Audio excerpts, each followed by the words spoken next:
Welcome to IPTV. సందర్భంగా నరసన్నపేటలో pension పంపిణీ పాల్గొన్న జామి వెంకటరమణ మాట్లాడుతూ ఆడపడుచుల కళ్లలో వెలుగులు మెరిపించారన్నారు. చంద్రబాబు నాయుడు ఇచ్చిన నిధులు వారి జీవితాల్లో వెలుగులు నింపాయని అన్నారు. ఇలాంటి మంచి పాలన కొనసాగాలని ప్రజలు కోరుకుంటున్నారని తెలిపారు. మహిళలు చంద్రబాబుకు ధన్యవాదాలు చెబుతూ మరో 100 ఏళ్ల పాటు ఆరోగ్యంగా ఉండాలని ఆశీర్వదించారని చెప్పారు. కార్యక్రమంలో పలువురు నాయకులు పాల్గొన్నారు.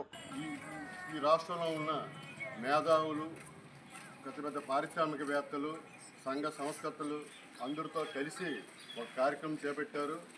ఫర్ ఎగ్జాంపుల్, ఒక మెకానిక్ దగ్గర ఒక కుర్రోడు పనిచేస్తున్నాడు ఒక 400 జీతంకి.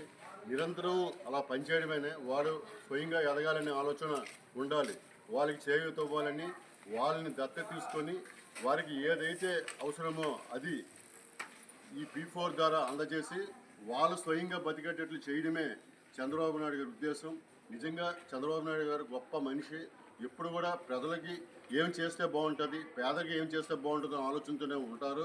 ఆయన ఈరోజు తండ్రి కొడుకులు సింగపూర్ పర్యటన చేసి ఈ రాష్ట్రానికి పెట్టుబడులు తెస్తున్నారు. నిరంతరం ఈ వయసులో కూడా ఒక్కరోజు కూడా రెస్ట్ లేకన్నా ఈ రాష్ట్రాన్ని ఎలా ముందు తీసుకెళ్ళాలి, పేదలకి ఎలా చెయ్యాలి,